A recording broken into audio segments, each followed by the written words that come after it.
Syekh Yusuf An-Nabhani itu siapa? Beliau adalah qadhi ya, fil mahkamatil ulya, jadi hakim agung di kekhilafahan Utsmaniyah. Beliau punya banyak kitab yang kemudian kita Assalamualaikum warahmatullahi wabarakatuh. Waalaikumsalam. Berjumpa lagi dengan saya Agus Setiawan. Nah, teman-teman sekalian, alhamdulillah hari ini saya kedatangan tamu ya, masya Allah. Jadi tamu. Beliau Ustadz Usman ya, Kiai Usman tempatnya ya, Kiai muda. Si muda, Kiai. Nah, ini kita akan sedikit membahas sesuatu yang lagi viral nih, Ustaz. Nah, jadi kan di media sosial kan ini rame ya, rame mau peluncuran film kayak judulnya kalau enggak dulu kan Jejak Khilafah di Nusantara. Nah, sebenarnya ini kan banyak ya viral banget terlepas itu pro ataupun kontra. Tapi yang sangat antusiasnya cukup besar kemudiannya. Banyak apa namanya profil-profil kan diganti itu ya. Atensinya kuat ya. Menyambut hal itu. Nah, ini sebenarnya khilafah itu apa sih? Sebelum kita membahas itu film itu ya. Iya. Khilafah itu kalau kita lihat dari apa namanya sudut pandang normatif ya, maka ya itu syariat Islam. Syariat Islam yang menjadi apa namanya tumpuan bagi syariat-syariat Islam yang lain agar syariat-syariat Islam yang lain tadi itu bisa diterapkan. Ini gambaran sederhananya seperti itu. Kalau mau digambarkan secara apa namanya definitif begitu ya, biasanya ya para ulama mendefinisikan bahwa khilafah itu adalah riasah ammah li jami'il muslimin fi siyasatid dunya, apa fit dunya li tatbiqi syariatil islamiyyah fid dakhil wa hamlid da'watil islamiyyah ilal alam. Jadi kepemimpinan yang bersifat umum bagi kaum muslimin di dunia ya. Tujuannya apa? Li tatbiqil Islam, li tatbiqi syariatil Islam, untuk menerapkan syariat Islam di batas-batas wilayah kekuasaannya, wa hamlid da'watil islamiyyah ilal alam, dan mengemban risalah Islam ke seluruh dunia. Jadi itu. Nah, kalau kemudian kita berangkat dari definisi ini, maka nanti kita akan melihat hal-hal yang unik, termasuk yang menjadi apa namanya perbincangan luas, yaitu tentang jejak, gitu ya. Karena di sini ada waham lid da'watil islamiyyah ilal alam, mengemban dakwah Islam ke seluruh penjuru dunia. Berarti maknanya khilafah harus punya jejak di semua titik wilayah dunia ini, karena tugasnya adalah hamlid da'watil islamiyyah ilal alam. Itu Mas Agus kalau dari sisi definisi khilafah itu apa gitu kan ya. Nah, terkait film itu, kaitannya dengan film, apa bukti kemudian apa namanya khilafah itu menjejaki ya, menjejaki Nusantara ini? Ya, bukti itu ada bukti yang sifatnya fisik gitu ya. Itu biasanya tugasnya apa itu? Para arkeolog ya kan, yang apa namanya apa? Ya kayak neliti itu ya, ya neliti benda-benda ya, kaitannya ini. Ya, itu tugasnya ya mungkin apa namanya ya, arkeolog atau apa, saya tidak tahu ya. Ada yang bukti-bukti itu fisik. Ada pula bukti-bukti itu adalah non fisik, tapi yang bukan arkeolog juga, yang tapi sifatnya literatur. Jadi misalnya seperti kitab-kitab atau buku-buku. Ada juga bukti-bukti itu sifatnya adalah menurut saya ya, bukti pemikiran dan ketersambungan antara apa namanya pemikiran satu ke pemikiran yang lain. Nah, untuk bukti-bukti yang sifatnya fisik, arkeolog tadi ya, apa yang sifatnya arkeologi, yang itu nanti tugasnya para arkeolog itu, atau kemudian yang sifatnya manuskrip itu ya nanti biasanya sudah ada yang meneliti, dan mungkin jejak khilafah lebih ke film itu mungkin sepertinya lebih ke situ ya, lebih ke situ, maka ditampilkan di tracernya itu ya, itu kan ditampilkan makam, kemudian ukiran-ukiran ya kan, pakai Arab ya. Iya, pakai Arab. Jadi seperti itu. Nah, kalau kemudian dari sisi bukti apa namanya yang non tadi itu ya, non arkeologi tadi itu, barangkali adalah ada bukti yang kita sebut ini istilah saya ya, jadi tidak mencatut istilahnya orang lain. Bukti yang menurut saya adalah bukti ketersambungan pemikiran atau ketersambungan apa namanya sanad mungkin bahasa lainnya gitu ya. Apa itu? Bahwa para ulama yang ada di Nusantara ini, para ulama yang ada di Nusantara yang kemudian kita kenal namanya ataupun tidak kenal namanya, itu mereka ya rata-rata adalah lulusan ya atau kemudian murid-murid dari ulama-ulama yang berada di wilayah kekuasaan khilafah yang waktu itu ya yang terdata adalah khilafah Utsmaniyah karena eranya yang paling dekat kan gitu ya. Jadi seperti itu. Misalnya kalau kita sebut nama para ulama-ulama kita ya yang ada di apa namanya negeri kita ini ya, ada misalnya kalau yang lebih dulu ya ada Syekh Khotib ya Minangkabau ya, dari Minangkabau itu yang kemudian menjadi ulama di Makkah. Ini banyak murid-murid yang kemudian lahir apa namanya menyebarkan dakwah ke Indonesia. Atau kemudian yang ulama-ulama yang lain yang mungkin saya tidak bisa menyebut satu persatu ya. Ketika kemudian kita lihat juga ya, saya sebagai orang pesantren misalnya tentu punya sanad ya. Jadi kalau orang itu sukanya kamu ngajinya di mana, sanadnya apa ya itulah orang memang banyak begitu ya. Tapi ini tidak untuk diperlihatkan gitu ya. Ya tidak untuk diperlihatkan. Yang diperlihatkan itu ya kualitas kan gitu ya. Jadi kualitas kita memberikan apa namanya edukasi kepada umat, memberikan manfaat kepada umat itu apa gitu ya. Itu intinya sebenarnya. Nah, tetapi kalau misalnya bicara sanad kan, bicara sanad, maka tentunya sanad ini selalu nyambung. Ya, misalnya katakan kitab yang paling sederhana misalnya itu ya, kitab apa ya fikih misalnya paling sederhana itu matan, ghayah, wa taqrib dan seperti itu. Itu saya dari mana misalnya? Dari guru saya. Saya nggak usah sebut di sini ya. Nanti saya khawatir ya disalahgunakan nanti mencatut kan.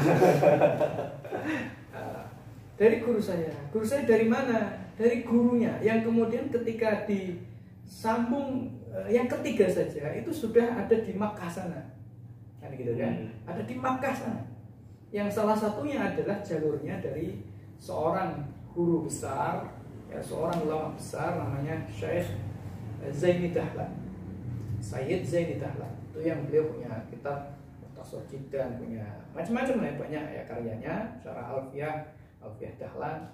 Nah beliau uniknya juga punya juga sejarah Khilafah Utsmaniyah, punya karya Syekh Zaini Dahlan ini punya karya tentang apa namanya tentang tadi itu ya sejarah Khilafah Utsmaniyah. Jadi punya tentang itu. Nah kemudian ada lagi kemudian kalau jalur-jalurnya ulama-ulama di Indonesia ini ada sebagian lewat Syekh Yusuf An-Nabhani. Yang ini tidak lain adalah kakek dari ibu ya Syekh Taqiyuddin An-Nabhani. Jadi seperti itu. Nah, Syekh Yusuf An-Nabhani itu siapa? Beliau adalah qadhi ya fil mahkamatil ulya. Jadi hakim agung di kekhilafan Utsmaniyah. Beliau punya banyak kitab yang kemudian kitabnya sebagian besar kalau orang kiai Indonesia itu ya senang sekali. Kitab namanya Al-Jami' li Karamatil Auliya. Ya, atau kitabnya kalau ini untuk para habaib, untuk para ahlul bait ya, itu adalah kitab namanya Asy-Syaraful Mu'abbad li Ali Muhammad ya, Asy-Syaraful Mu'abbad li Ali Muhammad tentang keistimewaan dan kelebihan para asyraf atau para sadah ya, para sayyid, para habaib itu. Atau kemudian kitabnya Afdhalus Sholawat ya, terkenal isinya tentang sholawat Nabi. Atau kemudian banyak sekali kitab beliau ya tentang hadis, tentang apa namanya tasawuf ya, itu banyak sekali.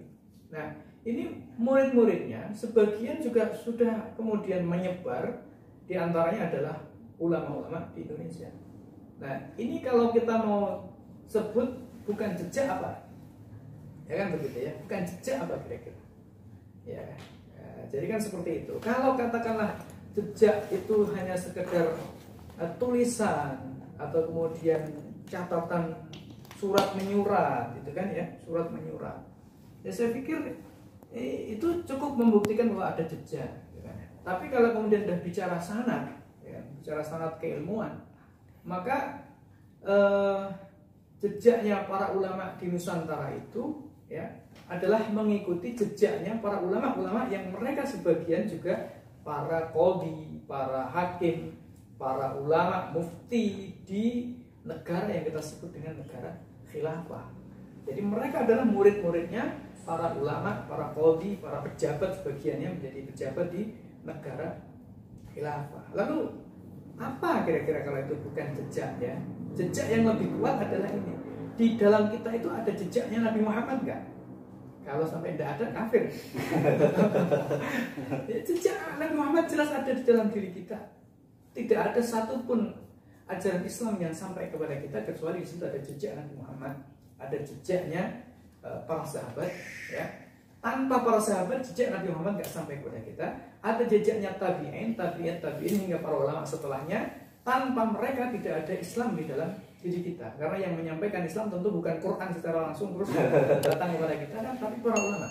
Nah, para ulama itu hidup di dalam negara yang kita sebut dengan negara khilafah, dan sebagian besar memang ya hidup mendapatkan manfaat dari negara khilafah.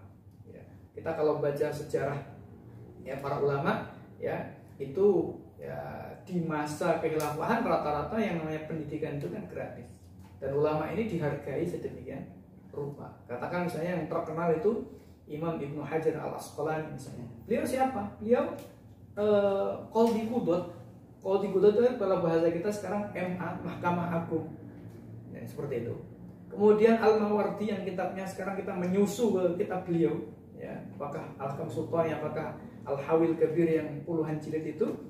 Ini beliau adalah Aqdul Qudhat, qadhinya para qadhi di masa Abbasiyah. Ya, kemudian ada siapa lagi kalau madzhab Hanafi itu Imam Abu Yusuf. Nah, Abu Yusuf ini adalah qadhi qudhat pertama dalam sejarah Islam, muridnya Imam Abu Hanifah. Yang membesarkan madzhab Hanafi ya Imam Abu Yusuf. Andai kata tidak ada Abu Yusuf, mungkin madzhab Hanafi sudah hilang. Nah, kira-kira begitu. Jadi ini jejaknya khilafah semua, khilafah Abbasiyah, ya, khilafah Utsmaniyah. Jadi seperti itu. Bahkan di Jawa ini ada kitab namanya Al-Husunul Hamidiyah. Al-Husunul Hamidiyah karangannya Syekh Muhammad Afandi. Ya. Nah, ini ditulis dalam rangka memenuhi perintah dari Khalifah Abdul Hamid Ats-Tsani, Abdul Hamid kedua. Ya, maka disebut dengan Al-Husun Al-Hamidiyah. Dan itu kitab dikaji di beberapa pesantren di Nusantara. Nah, gitu. Saya termasuk pernah yang ngaji itu dari awal hingga akhir khatam ya. Jadi seperti itu. Kitabnya namanya Al-Husun Al-Hamidiyah. Dan bab terakhir itu adalah tentang khalifah. Di situ juga dijelaskan tentang sejarah penaklukan sedikit ya, tentang sejarah penaklukan Konstantinopel oleh Muhammad Al-Fatih, ya kan, sebagai nenek moyangnya Sultan Abdul Hamid. Jadi itulah jejak-jejak yang ada di dalam benak kita, di dalam hati kita, ada di dalam pikiran kita, di dalam turos warisan pesantren kita, ya semua itu jejak khilafah. Bukan secara tulis menulis, surat menyurat atau benda-benda arkeologis yang lain ya, tetapi ilmu ya, pemikiran, sanad ya. Adakah jejak yang lebih kuat dan lebih bermanfaat dari itu? Saya pikir tidak ada. Wallahu a'lam. Gitu mungkin. Berarti jejaknya di Nusantara itu sudah sangat banyak sekali ya kan? Oh iya. Dan tidak bisa kita pungkiri. Iya, bisa kita pungkiri. Dan ini ya, saya pernah baca juga kitab ini ya, fikih, tulisannya ini Sulaiman Rosyid. Kalau tidak keliru tahun 60-an itu juga membahas terkait itu. Ya, sampai akhir. Nah, bab akhir itu Indonesia itu. Kalau enggak itu sampai berapa? 75 ini cetakan. Ya. Jadi memang berarti memang ada kaitannya erat ya Nusantara ini dengan khilafah ya tadi ya. Ya. Jadi selain kaitan antara penguasa dengan penguasa, kaitan yang lebih erat lagi adalah tadi kaitan sanad, kaitan ilmu, kaitan pemikiran. Itu yang mana ulama-ulama yang menjadi guru-guru para ulama di Nusantara ini ya mereka banyak yang kemudian sebagiannya adalah pernah menjadi qadhi di masa khilafah. Kitab-kitab yang dikaji adalah kitabnya para hakim di masa khilafah. Ada yang khilafah Utsmani, ada khilafah Abbasiyah. Jadi seperti itu. Jadi tidak bisa menghapus jejak. Jejak itu lebih luas daripada sekedar surat menyurat. Ya kan? Seperti itu. Wallah. Keislaman kita itu ya tidak lepas dari jejak khilafah ya. Gurunya para guru, para sahabat ya, khulafaur rasyidin. Tanpa itu barangkali Islam tidak akan tersebar ya tadi ya, di tentunya seluruh dunia ini. Andai pasca wafatnya Nabi Shallallahu Alaihi Wasallam itu para sahabat tidak rembukan di Saqifah Bani Sa'idah ya, lalu kemudian terbeatlah Abu Bakar, mungkin Islam tidak sampai kepada kita, mungkin karena argumentasi yang disampaikan oleh para sahabat waktu itu adalah kita harus segera membaiat, mengangkat seorang yang menggantikan Rasulullah dalam menjalankan agama ini, menjalankan perkara ini, kan gitu kan? Maka menjadi perkara yang sangat jelas seperti yang tadi digambarkan oleh Imam Al-Mawardi, bahwa kepemimpinan itu untuk apa sih? Li khilafati nubuwah, untuk menggantikan posisi Nabi, tapi bukan posisi menerima wahyu, tapi posisi menerapkan wahyu, mengatur manusia dengan wahyu. Itu di khilafatin nubuwah fi hirasatid din wa siyasatid dunya. Jadi kan seperti itu. Nah, sehingga andai kata mereka tidak berkumpul di Saqifah Bani Sa'idah dan tidak terjadi kepemimpinan, ya. Andai kata para sahabat waktu itu punya pemahaman politik itu kotor, kekuasaan itu apa sih? Misalnya seperti itu ya. Barangkali mungkin Islam ini sudah hilang di telan zaman, tetapi Allah kan tidak menginginkan itu. Allah akan menjaga Islam terus dengan caranya sendiri Allah SWT, dan salah satunya perangkat yang Allah tetapkan adalah harus ada sultanan nasir, harus ada kepemimpinan yang kemudian menerapkan Islam. Maka Al-Ghazali pun mengatakan bahwa ad-din wa sultan tahu aman, agama dan kekuasaan itu adalah dua saudara kembar. Jadi bahasanya kira-kira seperti itu. Dan dalam ungkapan yang lain, Al-Ghazali mengutip dari perkataan ulama tanpa menyebut siapa namanya ulama itu, karena beliau menggunakan redaksi wakilah, dan dikatakan siapa yang mengatakan tidak beliau jelaskan, itu biasa dalam perkataan para ulama. Beliau mengatakan wakilah ad-din usun, ya, ad-din usun wasultanu, ad-din usun wasultanu harisun, ya. Fama la ussa famahdumun wa ma la harisa fadha'imun. Itu kata Al-Ghazali. Agama itu ibarat pondasi, sedangkan penguasa itu atau kekuasaan itu harisun, penjaga. Wa ma la ussa famahdum, apa yang tidak ada fondasi guling, roboh, ya kan? Wa ma la harisa fadha'in, apa yang tidak ada penjaganya ya akan terabaikan, akan tersia-siakan, akan terabaikan. Jadi begitu kira-kira ya. Ini tentang andai kata ya khilafah itu tidak ada, ya maka tentu tidak ada khulafaur rasyidun.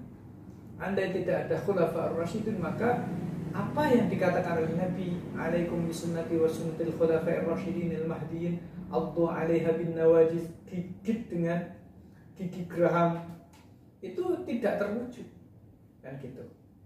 Dan dengan begitu andai kata tidak ada khilafah setelah Nabi SAW wafat, maka didikan Nabi itu gagal, kira-kira begitu. Artinya sahabat tidak bisa melanjutkan perjuangan Nabinya. Nah, kalau kita mengatakan bahwa khilafah itu tidak harus, tidak wajib, atau kemudian tidak penting, ya, maka kita sama saja mengatakan sahabat itu bodoh, sahabat itu goblok, sahabat itu ngawur. Kenapa ngawur? Nabi dibiarkan tidak segera disolatkan, tidak segera dikuburkan, malah upyak, gitu ya bahasa kita, malah upyak ngurusi kayak gitu. Nah, ini menunjukkan, kalau kita waras, kita sehat, menunjukkan bahwa apa yang mereka upyak itu, dalam tanda kutip, menirukan bahasa mereka, apa yang mereka upyak itu, ya, mereka itu orang, sebagian orang, ya, apa yang sahabat itu upyak itu perkara yang sangat penting sekali, ya. Sebab kalau tidak perkara yang penting, tidak mungkin mereka meninggalkan perkara yang penting yang lain, yaitu jenazah Nabi Shallallahu Alaihi Wasallam untuk segera dimakamkan. Maka ada dua kemungkinan logikanya. Ya, bagaimana logikanya? Kalau kemudian kepemimpinan pasca Rasulullah yang disebut dengan khilafah itu enggak penting, ya, maka kemungkinannya adalah satu, ya, sahabat itu berarti bodoh. Karena apa? Tidak melakukan perkara yang penting ini, ya, tidak melakukan perkara yang penting yaitu jenazah Nabi, tapi lebih memilih perkara yang ecek-ecek, kira-kira seperti itu. Padahal Nabi. Ya. Kemudian yang kedua, kemungkinan yang kedua, Nabi itu gagal dalam mendidik sahabatnya karena tidak bisa menciptakan kader yang bisa memahami mana yang lebih penting dan mana yang tidak lebih penting. Nah, seperti itu. Kedua-duanya mustahil. Masa sahabat goblok? Masa Nabi gagal mendidik sahabatnya? Maka apa yang dilakukan oleh para sahabat sehingga ketika Nabi SAW itu wafat, mereka tidak segera memakamkan jenazah Nabi, tapi kemudian malah sibuk, ya, mewujudkan kekuasaan yang nanti akan menggantikan tugasnya Nabi Shallallahu Alaihi Wasallam. Ini menunjukkan bahwa kekhilafan itu sangat penting sekali. Karena kalau tidak berarti sahabat itu, ya, gagal memahami agama, dan Nabi juga gagal memahamkan agama kepada sahabat. Kedua-duanya itu mustahil. Kalau kita sampai mau mengatakan bahwa sahabat itu gagal paham agama, maka sama saja kita mengatakan Nabi gagal mendidik agama kepada para sahabatnya. Kedua-duanya malah petaka bagi agama kita. Ya, itu Allah. Masya Allah, ini sangat jelas sekali, ya, jejak khilafah, ya, baik di dalam diri kita, apalagi di Nusantara, ya. Nah, ini, ya, saya sangat tidak sabar lah untuk ini menunggu pemutaran film, ya. Semoga kita berharap film tersebut bisa memberikan wawasan kepada umat bahwasanya, ya, ini sistem Islam itu pernah diterapkan di Indonesia, pernah menjajaki di Nusantara, ya. Kalau dulu belum ada Indonesia barangkali, ya, di Nusantara ini. Jawa terkenal, ya. Nah, Jawa. Nah, itu tanggal berapa? Kan itu tanggal 20 Agustus Muharram, ya. Nah, insya Allah akan kita bareng-bareng, ya, nonton, ya. Makbar makan bareng. Ya, itu, ya, tadi sedikit penjelasan dari Ustadz Usman Zaid As-Sidani. Jadi sangat jelas sekali, ya, memang ada kaitannya erat khilafah dengan Nusantara ini. Baik, teman-teman, terima kasih telah menyaksikan video saya, dan insya Allah lain kali kita akan ngobrol dengan Ustadz Usman Zaid As-Sidani. Nanti silahkan, ya, teman-teman, apa yang mau ditanyakan, nanti bisa komentar, ya. Mau soal jodoh bisa, ya. Apapun bisa, ya. Tapi bisa cari sendiri, ya. Baik, semoga bermanfaat. Assalamualaikum warahmatullahi wabarakatuh. Waalaikumsalam.